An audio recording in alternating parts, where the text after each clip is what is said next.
Okay, welcome back to episode 10 of Adjacent Pod. This is the last episode of the season.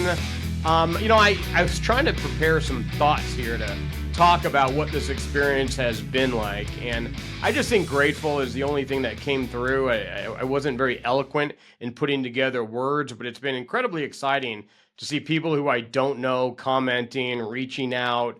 I publish these on LinkedIn every week, and the amount of new followers I've gotten is just insane. And it just tells me that we're talking about something interesting to a lot of people. If you're in the crypto world, talking about all the things that impact it is fairly important to know about. And it's been exciting to kind of have those interactions and chat with young people, which has been great.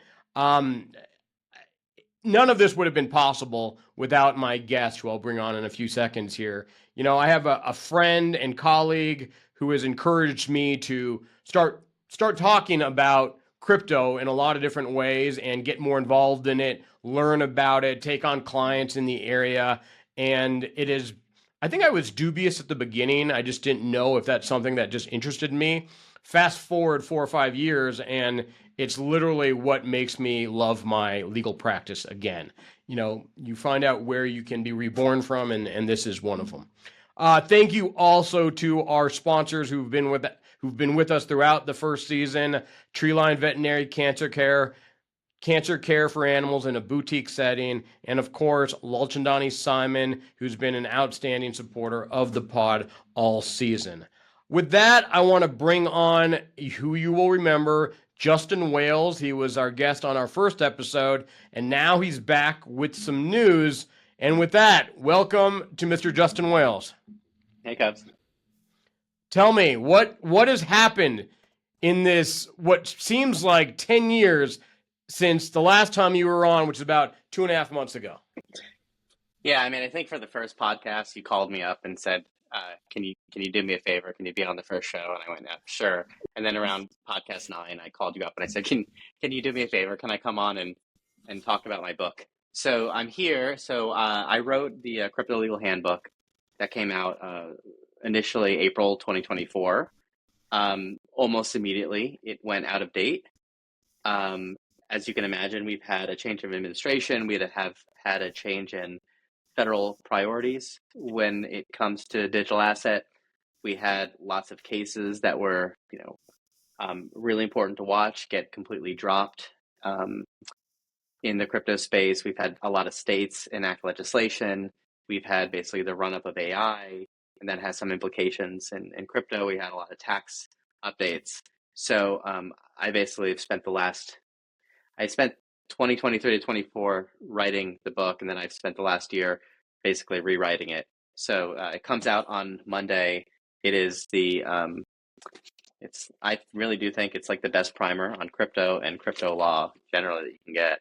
And it comes out on Monday, and it's $30. And I bought a Jeep with the last one, and I'm hoping to fill it up with gas with this one. That's amazing. The first question out of the gate, I was kind of thinking, the first time you wrote the book, you were writing about things you were very familiar with, doing research and coming up with the kind of the outline and the substance of the book. My question is, was it more difficult to update than writing the original?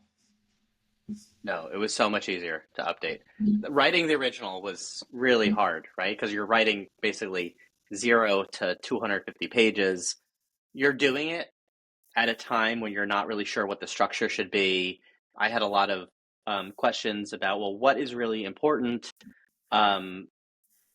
If I were a law student, or I was like an associate at a law firm who just joined a crypto practice, or I'm an entrepreneur building in this space, like what is the minimum that I need to know to like inform me of like what the challenges are ahead, while also not trying to dumb it down and to try to give like a real nuanced picture.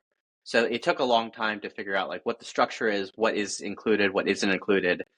This version was basically throughout the year, I just kept a little working document of here are interesting developments. And I just kept going through it. So it was definitely easier to update. That being said, one of the benefits I also had is a lot of really smart people, a lot of good friends, a lot of bad enemies read this book and were not shy about telling me where I did good, where I could do better, what they wished I had answered or I had addressed. So I got to take a lot of that criticisms, good and bad, and put it in here. So some examples is I I'm not a tax lawyer, and the tax section for the first book was, I think, like 4 pages, just like here are the very basics. And one of the critiques that I got from tax lawyers in the space was, you're really not like telling like the full story of the history of like tax treatment under digital assets and where it's going. So I really fleshed out that chapter. There are a lot of folks who wanted more on um, uh, the CFTC side and some like nuance in the CFTC side. There was obviously like a huge amount of um, development on the SEC space. So I really kind of fleshed that out. And then you also want to like take the position where I'm a soldier in this war. So like imagine you get together with your buddies after high school and you're telling a story. Well, when you're with your buddies after high school or college, right? You're telling every detail. It's fun for you to recount. Every detail is important to the story. But when you go and you tell your girlfriend that story, she doesn't care, right? So like a lot of it was, how much does someone coming into this situation actually need to know about all the day-to-day fights over the last year? And how much is it going to get in the way of their understanding by giving you the entire history and not just saying like, okay, this is where we are at the moment. And I really tried to have a balance where the history is being presented to folks, but also like this is not Justin's war stories from the last year. This is what do you need to know to work in the industry in 2025. Can you give us some broad themes about the differences? Like, what are you seeing kind of at a 1,000-foot level as regarding crypto regulation at the state and national at the federal level? Yeah, I mean the entire federal government's demeanor towards crypto has changed.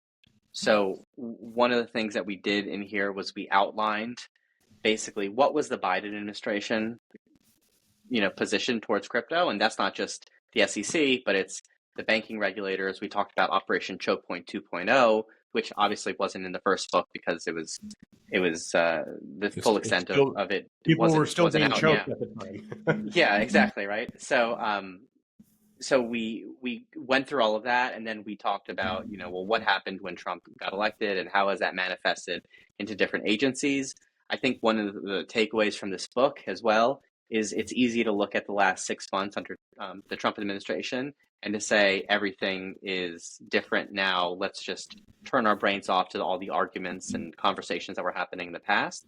But in reality, until you have like market structure legislation or like something that's really definitive in place, you're another administration away from the same arguments being redeveloped. You're also seeing states, so Oregon, for example, sued Coinbase. You're seeing states take up the mantle of enforcement. You're seeing private litigants filing suits, making a lot of the arguments that the SEC made in the past. So one of the things we try to do is not give a false sense of security in this book, like or maybe that's a pun, right?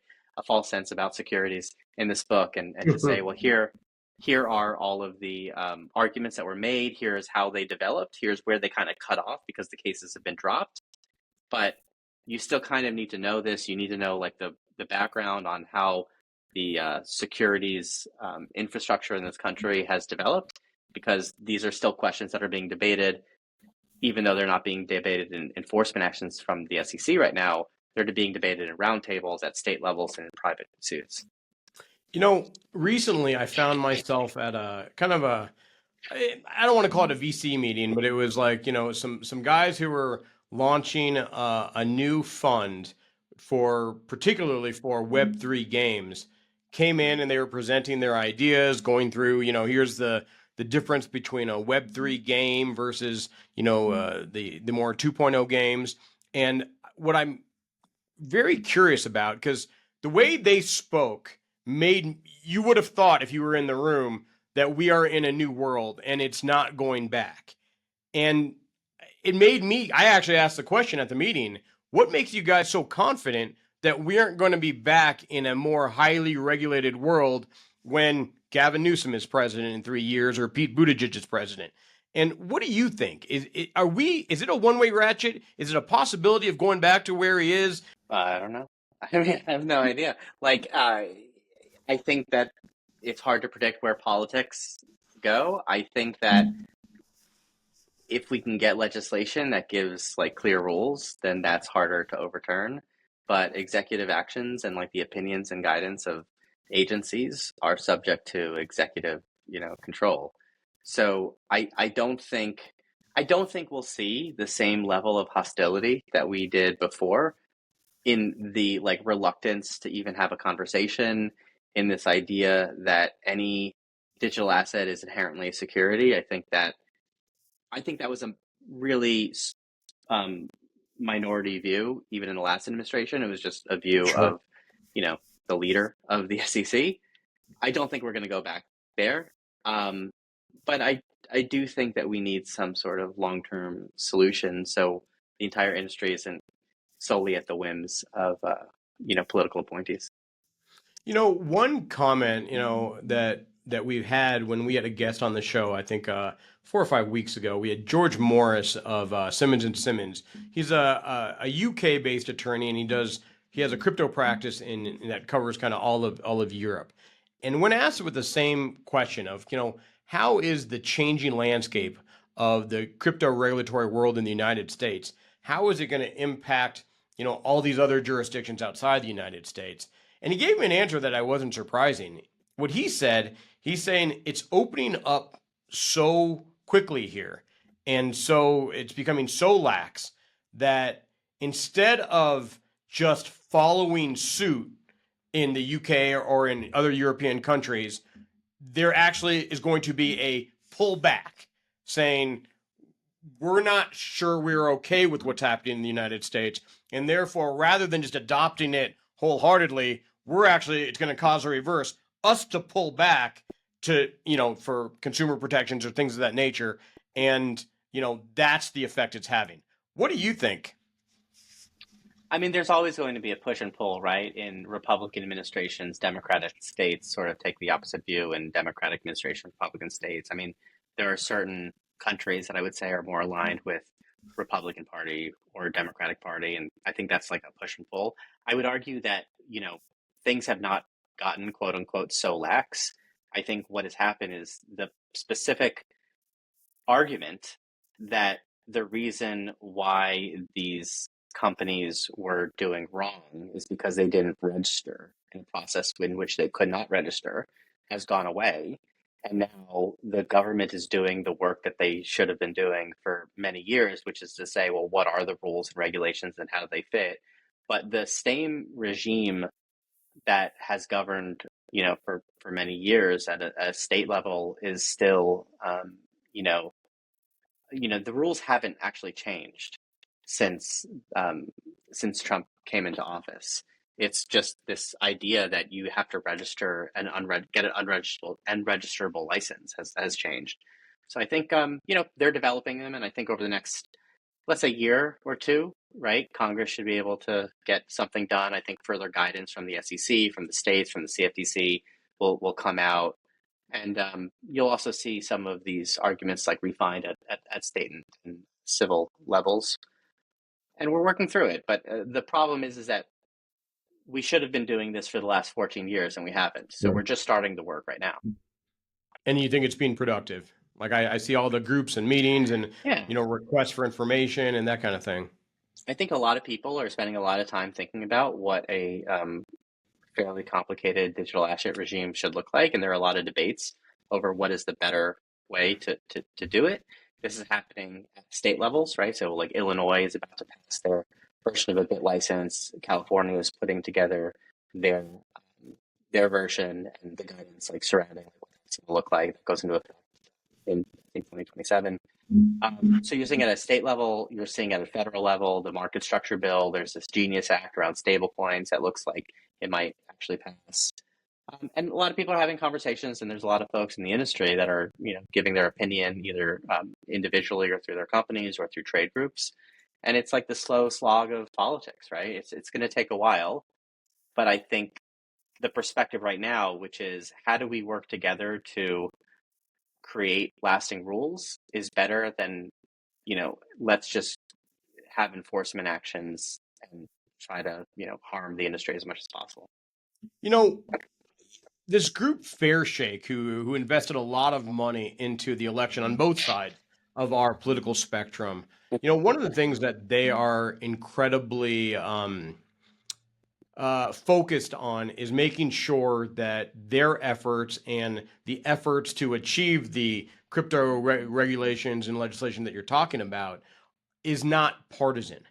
Do you think that is something we're going to see going forward? It's going to, while it appeared to have been more partisan in the 2024 election, do you think going forward it's going to be becoming something that is more crosses over the political divide?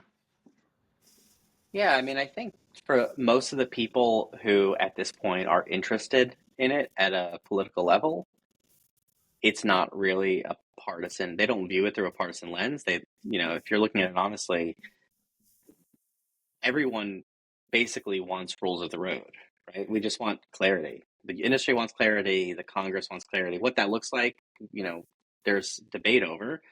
The issue with like partisanship from the last, election really is you had a handful of people in power who basically says we don't need to give any guidance. Just deal with it. Like, try your luck against the federal government.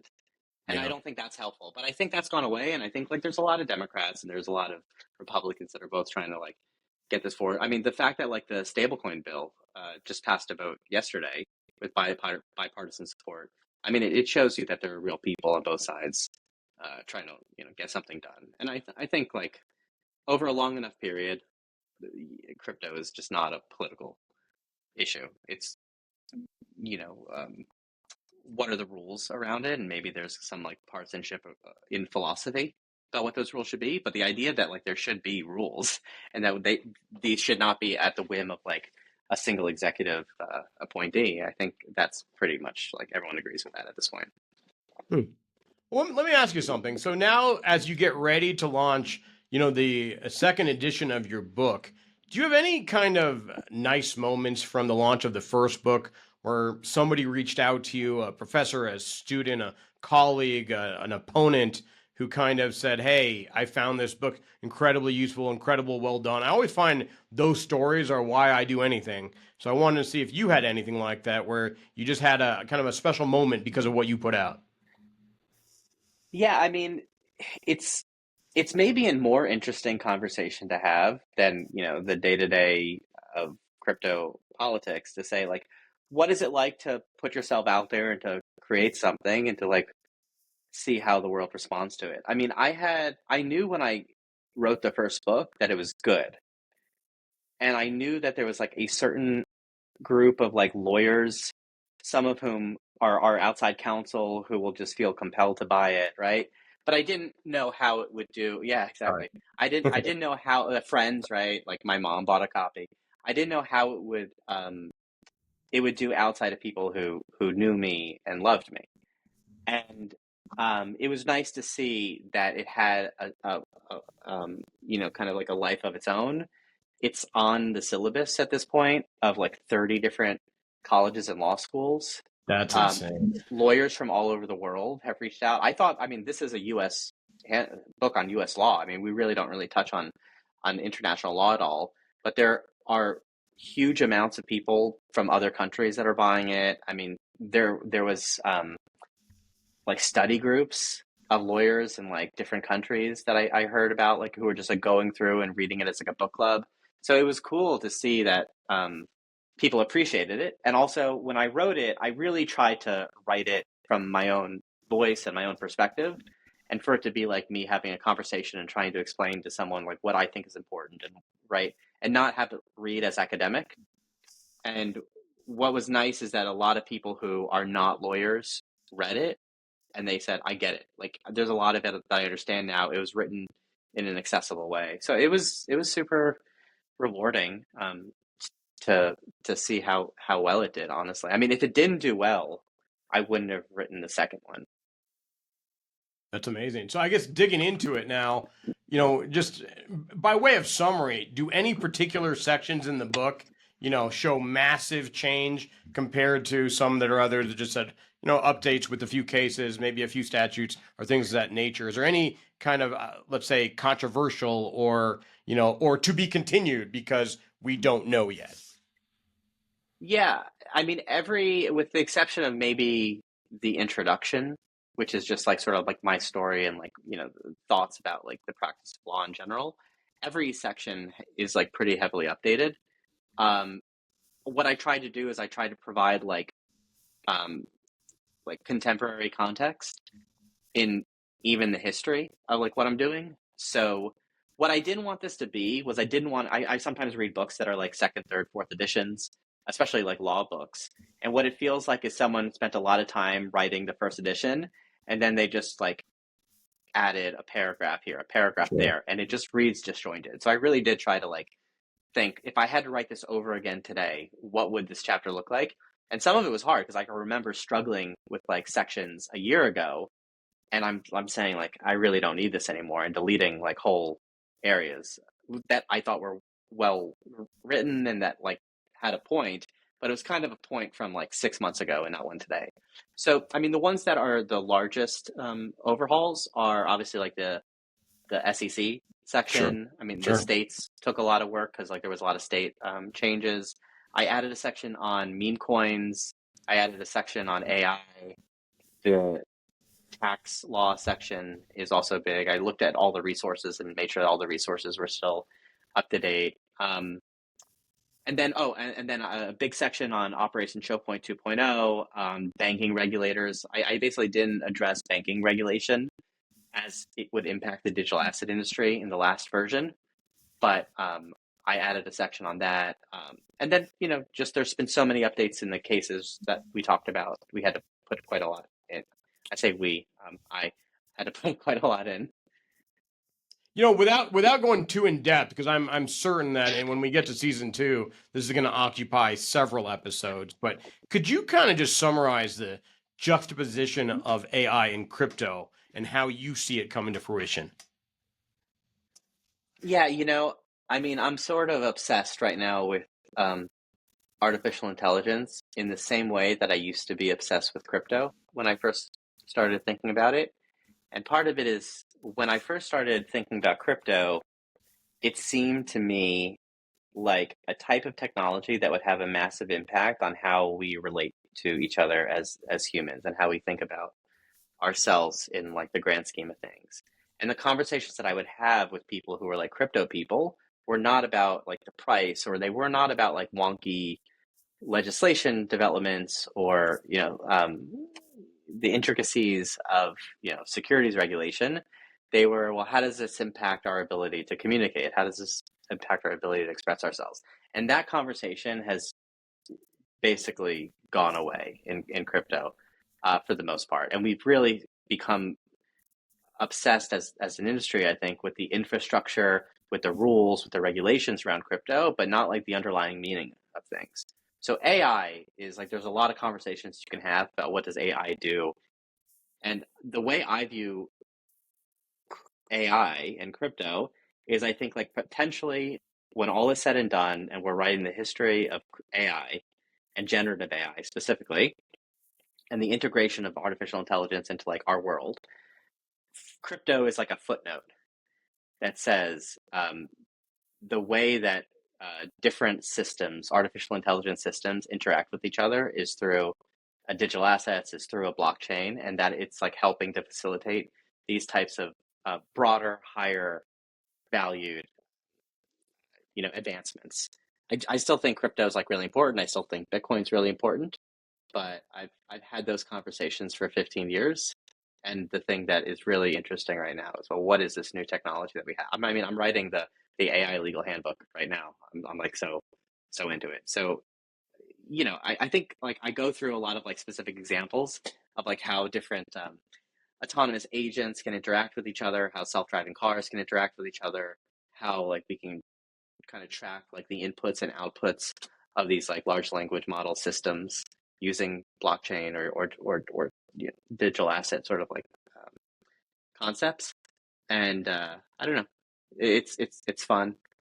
We had a guest on a few weeks ago who was the CEO of NiftyKit, an NFT platform, and he kind of talked about it. And his background is from a coding development standpoint, and he said, going forward, we're going to interact with artificial intelligence, but kind of one of the components or the intel inside will be, the blockchain and things communicating with each other, but you won't know it because it'll be nowhere near your interface, and you won't know Yeah. that that's how it's working. Oh, I think that's 100% right. You know, in like 2016, 2017, 2018, when you would meet a graduate from a college and they were graduating with a computer science degree, or you were meeting a high schooler who was interested in technology, they all wanted to get into crypto. Yeah. They wanted to build in crypto. Not, oh, I want to be a trader. They wanted to build in crypto. And you don't see that as much right now, right? And I think you see that quite a lot with like AI, right? Everyone wants to get into AI. They want to build an AI, and I think it's like always a good bet to like take an interest in what are the smartest people coming out of like the best universities trying to build. And right Hmm. now, that's AI. And you say, well, why is it not crypto? It's like a good question. And I address this in the book a little, which is we've had a regime over the last 4 years or so that basically disincentivized ambition in the crypto space. So you look at, well, how come all like in 2016, 2017, during this like ICO bubble, you had lots of people trying in earnest to build really interesting technologies, platforms. They were really putting in like um, a lot of work, like coming up with like ideas to utilize these technologies and bring them to market. Now they had a token because the way that a lot of these projects works is you needed the token to incentivize the network to basically make everything function. And there were people who said, "Oh, this is a money making like scheme," and right, you had bad people and you had good people, but you had a lot of people who were just brilliant, putting time and effort and really wanted to build something.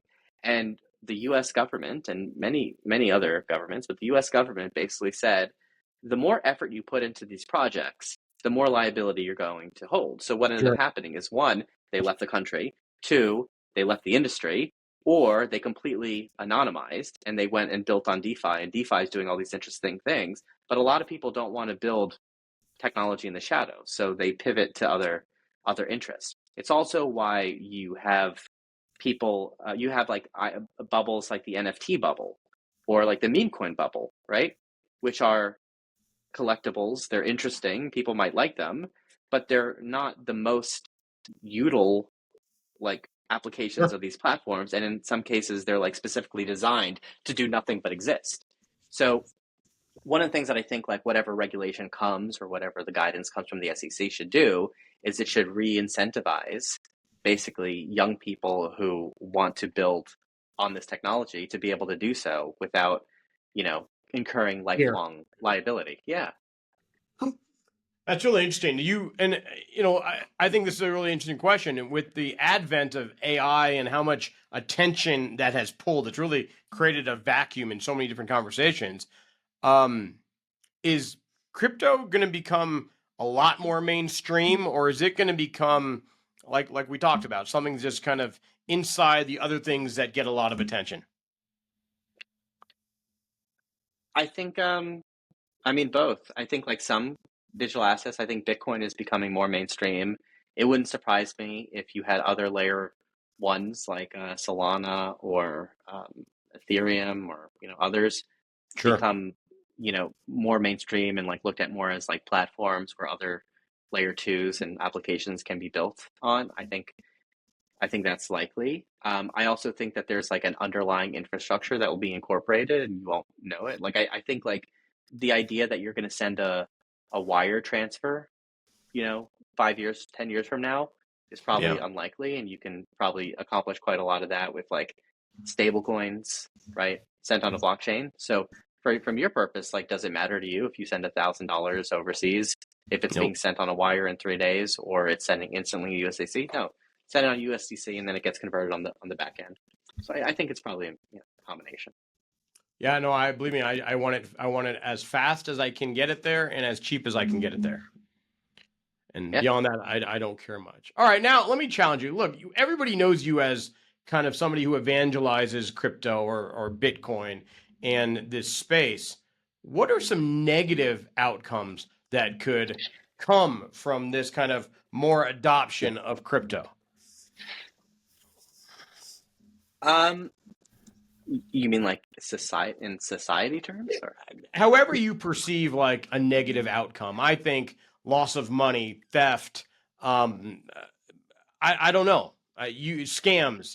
You tell me what you perceive as negative and how it might have been could be facilitated by use of these new tools. Like, we talk about all these meme coin launches where some people made money and most people lost money, and I'm just kind of trying to factor that into, well, that's true of anything, but I'm curious what you think are some negative and unintended consequences of a more open and available access to the crypto world.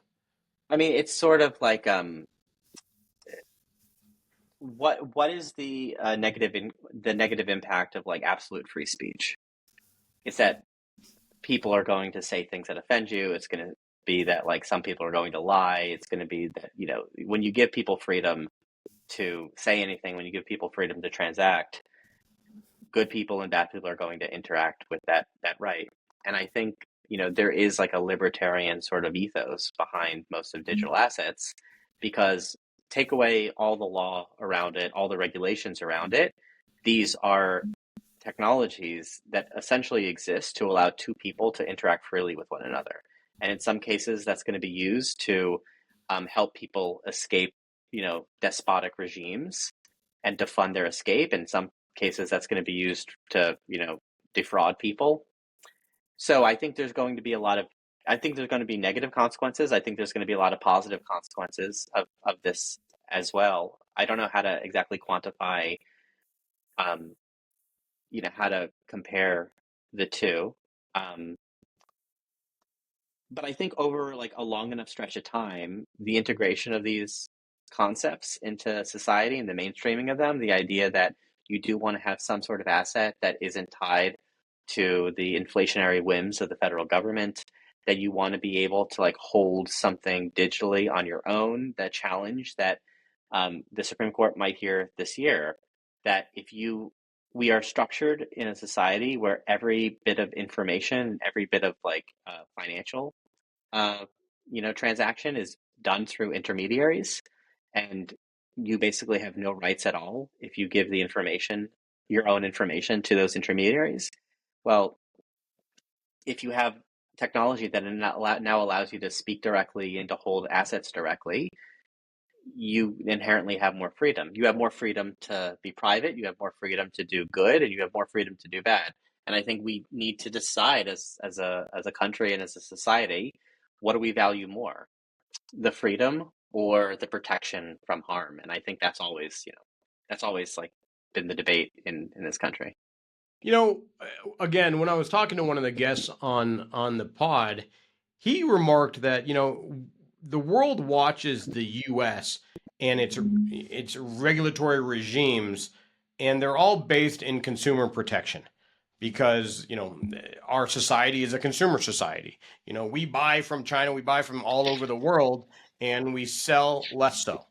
And so one of the reasons we have these protections like the Bank Secrecy Act or KYC requirements is to ensure that, consumers are protected from various, scams or people trying to take advantage of that.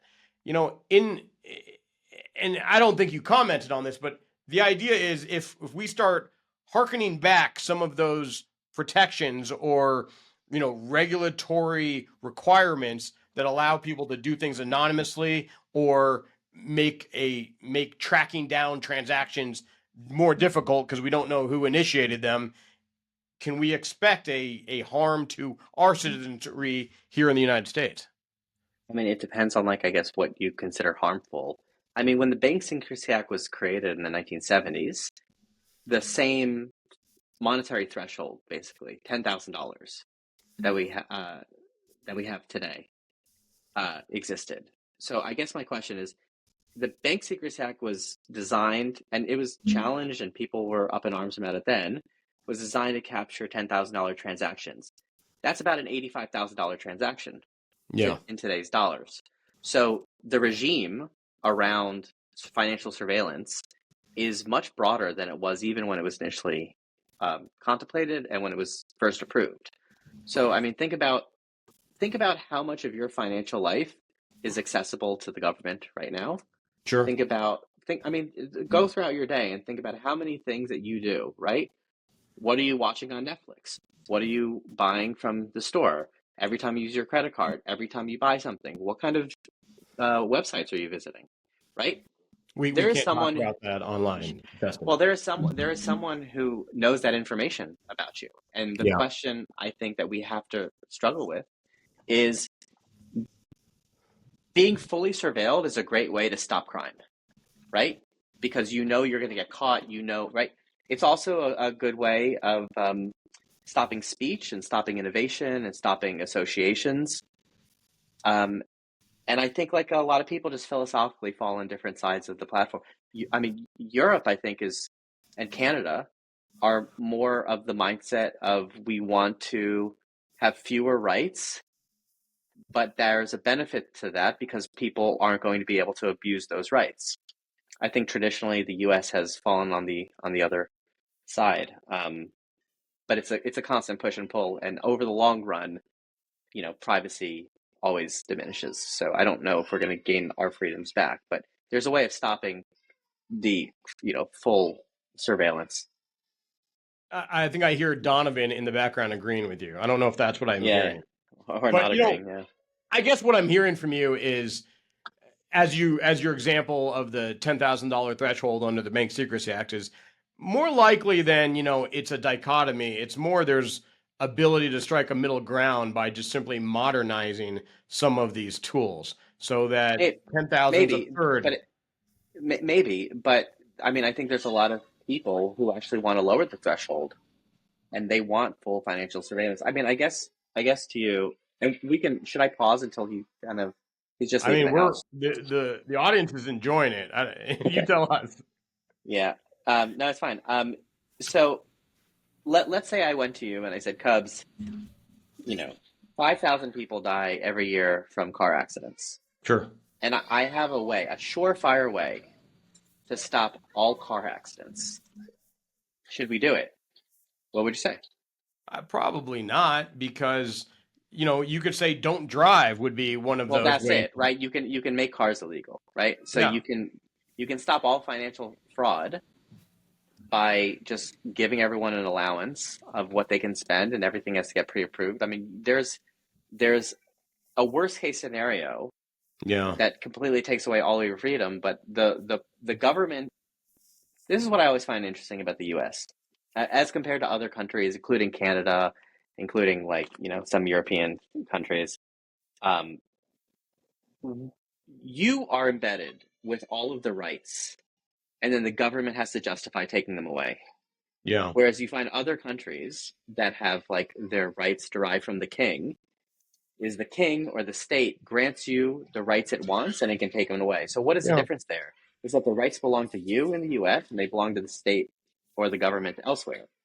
And I do think that we shouldn't be so quick to give away the rights that we have, inherent to our citizenship, um, because there's some theoretical harm that might occur by someone exercising their own rights. Again, like the result of this is you punish bad behaviors. You don't, have a precog division. I get you. I will tell you the one thing I've noticed, and I find there are many people who espouse, a liberty theory. Our governor here in Colorado is truly a libertarian in nature. And often I think there is some hypocrisy in it because I think everybody wants the freedom and take the risk and say to control their own decisions until they are the victim of something. And then they're wondering why the government didn't prevent it. And so I think there is some middle ground that needs to be achieved. And I think opinions on it vary greatly by the circumstances. Yeah, I mean, I think that's true. I also don't think like there's a reason we don't give victims of crime, um, you know, the authority to punish like who committed the crime against them, right? Sure. We leave that to someone neutral because there is with any technology, with any anything in the world, any business, any relationship, there are negative outcomes, there are positive outcomes, there are consequences that some are good for some and bad for others. And politics is all about compromise and trying to like align incentives. So I do think at some point you have to accept that bad things are going to happen, but you have to counteract that with, well, is the solution to stopping that bad thing worse than the Worse than the problem? problem. Yeah. And you can't ask someone who had received like the worst part of that problem, right? I mean, if you ask someone who had someone die in a car accident, should we eliminate, all cars? It would have saved your Yeah. husband. It would say, Yeah. you just can't ask that person what the result is. You can take into consideration, okay, this is harmful, and let's see like what that looks like for the individual. But you have to kind of have a neutral perspective in some ways. Listen, I totally agree with you. We're Uh, coming I, to. Go Hold on, ahead. I just want to add, going back to AI, this question of like the harms justified is much more interesting on the AI side than it is Sure. the crypto side, Sure. right? Like there's actually like really interesting questions about like I was talking to a friend the other day who's in the animation industry, and they were talking to me about like AI's use in like animation, and it's going to put lots and lots of people out of a job, and the idea that like the unions are going to like prevent the studios from being able to integrate this, and you know we debated like whether that was a good or a bad thing. That's a hard question, right? It's a really hard Yeah. question because you could say the same thing like, oh, should Photoshop be disallowed? Yeah. Should should stenographers still be in court? If I could, I mean, there are a lot of technologies that are going to come and have impacts on society, and society is going to have to adjust one way or the other. I think you and I are a member of one of those professions that's going to be greatly impacted. I'm already having conversations, and I can honestly say this that I'd have a hard time recommending anybody go to law school right now because by the time they are out and functional, AI is going to have advanced to a tremendous degree. It's not to say to eliminate lawyers, but it will very severely limit the quantity needed. And I think that is an eventuality. It's going to be very difficult to be a junior lawyer in like Sure. 2, 3, 4, 5 years from now. I don't think it's going to be so bad if you're already like have some seniority, because I mean Sure. our system is not going away, and there's still going to need to be like folks in court. There's going to need to be like people making strategic decisions. But I think it's going to be hard to have a summer associate class of 70 lawyers that are all expecting to make get an associate degree at the end of the day, I actually think we're going to start seeing or it associate job, right? I think we're going to start seeing it in law school applications. I think smart people making decisions about their life are going to kind of see the writing on the wall and saying, going to law school, as you remarked in episode 1, was a cheat code because Yeah. it automatically put you in a position where you could have a stable, secure life for you and your family. And I wonder how much that's going to go away. And I think people know that. And all of a sudden, law school applications will start going down. Well, I think the folks who come out of law school, the folks who do really well in law school, I think there's still going to be jobs for, right? I Sure. mean, the problem with a lot of law school was a cheat code for me because I did well, but there Yeah. were lots of people who ended up graduating with like 150, $200,000 in debt and got either no job or a 35, 40, $50,000 a year job, and for them, law school was a nightmare. So Isn't that maybe going to get that's more severe? Isn't it going to become yeah, more yeah, severe? yeah. I mean, and the responsibility is really like the law schools need to stop admitting so many students, and that's been true for a number of years. But law school applications this year are way up, and Is it I really? don't, You know that? You know that? yeah, yeah.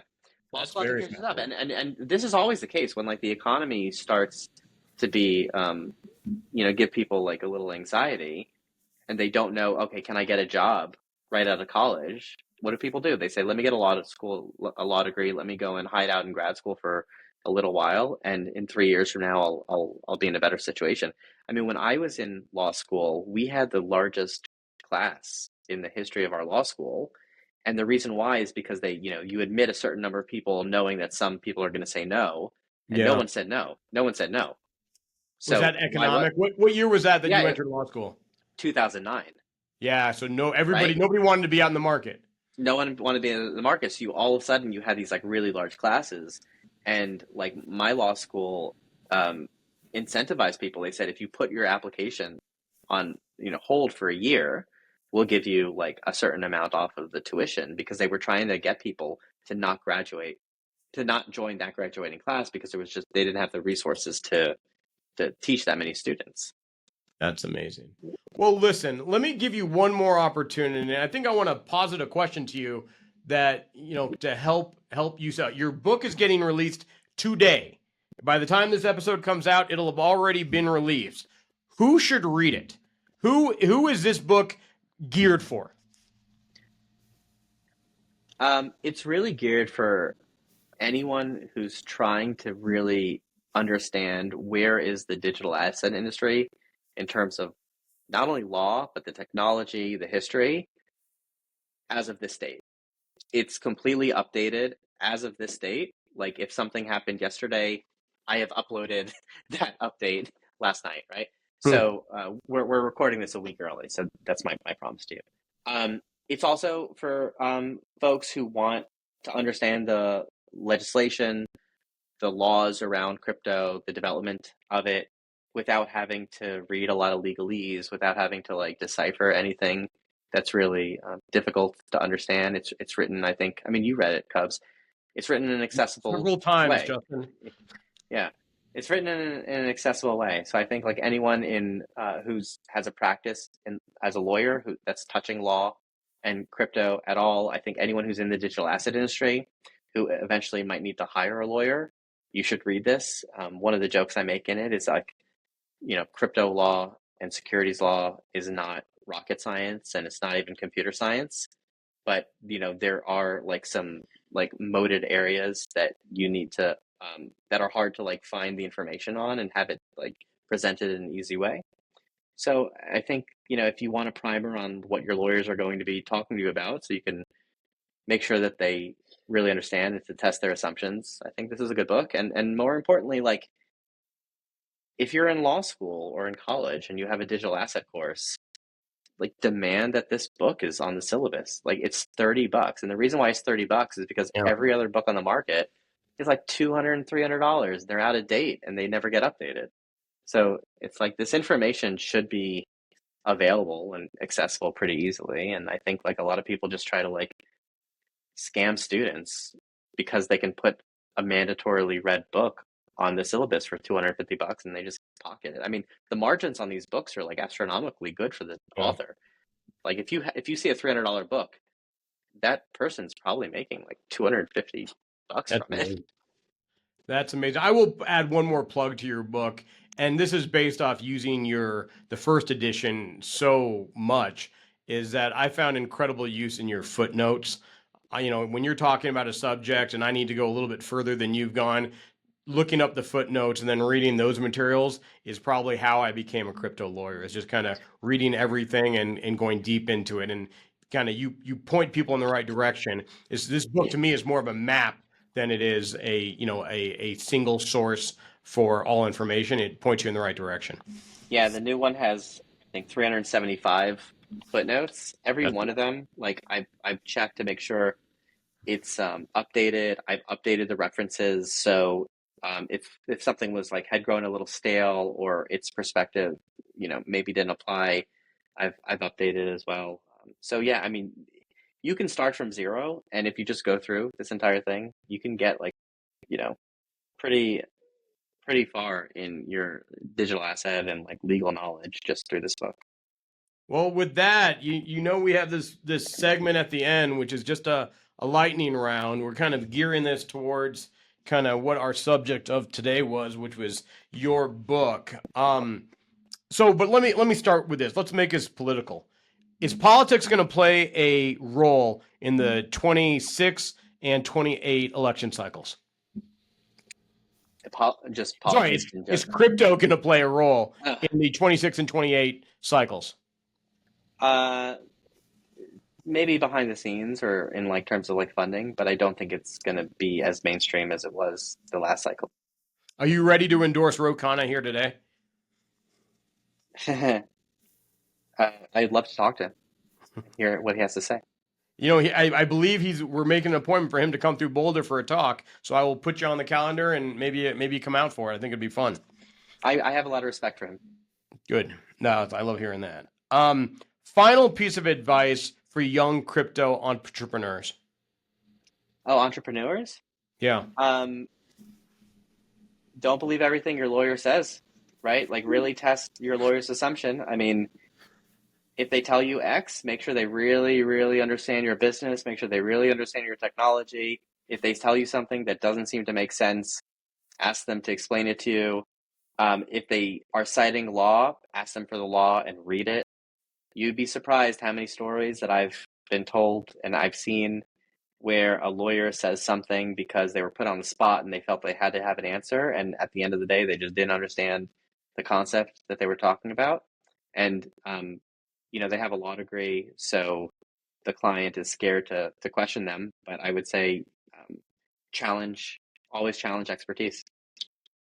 A significant event in your life since your appearance on podcast, the first episode of the Jason Pod, personally, not professionally.